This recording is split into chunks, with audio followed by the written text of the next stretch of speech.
Нормально эле сырты да тукум. Сыртынан көрсөң деле тукум. İçini açsаң мына резинка. Мына. Резинка тукум эмес экен.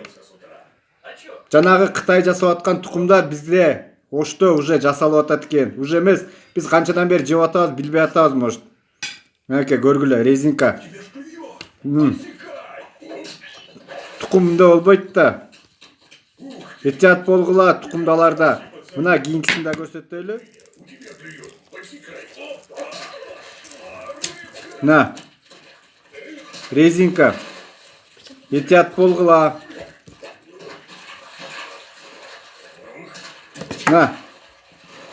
Көргүлө. Тукум эмес бул. Болушунча таркатып койгула. Тукум алганда этият болгула. Бул тасмада Ош шаарынын тургун экенин айткан жаран кадимки бышкан жумуртканын сары бөлүгүн желим сыяктуу болгонун көрсөтүп берген. Ал эми жумурткалар кайдан кантип келгени азырынча белгисиз. Деген менен кооптуу жумуртканы сактап койгон тургун аны бизге да берип бышырып көрүүнү сунуштады. Мен обычный эле базарчиктен эле алдык.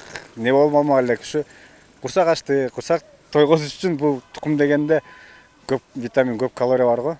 Ошо анан алып жейбиз, бала чака менен жейбиз деп алганбыз негизи. Анан үйгө кирип бышырып көрүп, жанагы өзүм айткандай резинка тукумга кабылдык. Ишенбесеңер өзүңөр деле ошо бышкан тукумдар түгөндү.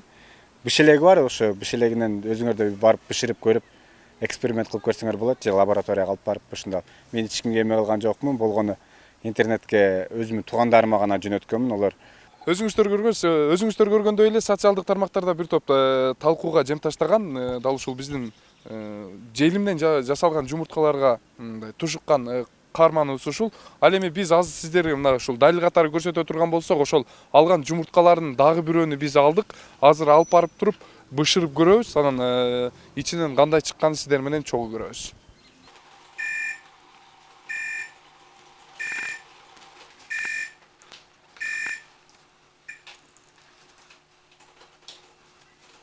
Мынакей чындыгында шарик.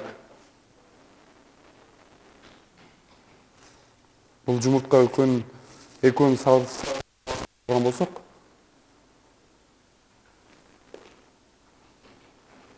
муут майдаланат, бирок бул таптакыр сынбайт.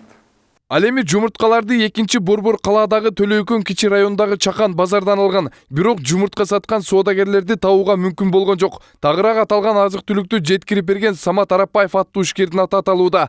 Мындан улам тамак аш коопсуздугун тыкыр көзөмөлгө алууну жеке ишкерлер сунуштап жатат. Антпесе социалдык тармактардагы тасмадан соң тоок фирма иштеткен ишкерлер да кооптонуп калышкан. Бизге деле бул таң калыштуу. Кандай себептен ал жумурткалар биздин базарларга түшүп калганын, албетте буларга бардыгына өзү тиешелүү органдар бар, алар текшерилип, бардыгы сертификат лабораториядан өткөрүлүп, ошондон андан кийин гана биздин базарга туура келиш керек. Бирок кандайдан экени бизге ал дагы таң калыштуу. Бүгүнкү 21-кылымда адамдар анандай нерселерди ойлоп таап, жада калса роботтор адамдын кызматын аткарып калганы таң калыштуу эмес. А бирок дал ушул желимден жумурткалар жасалып жатканы таң калыштуу. Буга коомчулук бир эле таң калбастан bunun артынан кооптонуулар дагы пайда болууда. Бул убакка чейин экинчи Борбор калаадагы 2000ден ашуун документтери жок сатылып жаткан жумурткалар кармалган. Аны Ош шаардык ветеринардык жана фитосанитардык кызматкерлер жок кылганын маалымдашты. Ал эми кечеги окуядан кийин шаардын ичинде жумуртка саткан дүкөндөргө рейд жүргүзүлгөн. Анын негизинде жумуртка саткан соодагерлердин айрымдарынын тастыктама кагазы да жок болуп чыга келген. Лабораторияга мындай, лабораторияга эгер документи болсо, анан бир качествосын текшертебиз. А жана 2100 жумуртканын айтуудан Өзбекстандан келди деген, бирок Өзбекстандан келгенде документи жок. Бияктан да документи жок. Ал контрабанда болуп эсептелет дагы. Лабораторияга текшерилбей уничтожение кетет. Аны уничтожать этти комиссия менен мэриядан түзүлгөн комиссия бар. Уничтожать этти февралдын башында. Ар түрдүү азык-түлүк сатып тиричилик өткөргөн соодагерлер бул көрүнүштү катуу көзөмөлгө алууну сунушташууда. Айрым сапатсыз жумурткалар Өзбекстан Республикасынан чыккан айтылса, кээ бирөөлөр Кытайдан келген деп божомолдошот. Мындай божомолдор болсо сырттан кирген товарларды көзөмөлдөгөн органдардын кайдыгерлиги деген пикирге жем таштоодо. Желимден жасалган жумурткалар болсо кайра эле кайдан келгени караңгы ойдон калууда. Өзбекстандыкынан чыгыш мүмкүн. Өзбекстандыкынан чыгат алар.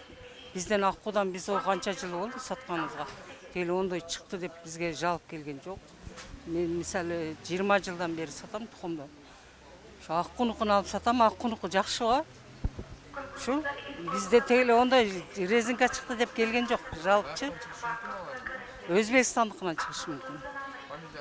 Базарларда сатылып жаткан жумурткалардын айрымдарына атайын мөөрлөр басылып, кайсы фирмадан чыкканы даана билинсе, айрымдарында андай белгилерди көрүүгө болбойт. Ал эми желим сыяктуу жасалган жумурткалардын адамдын ден соолугуна тийгизген терс таасири тууралуу өкмөт тарабынан тийиштүү чаралар көрүлөбү же жокпу? Ал жагы азырынча жоопсуз калууда.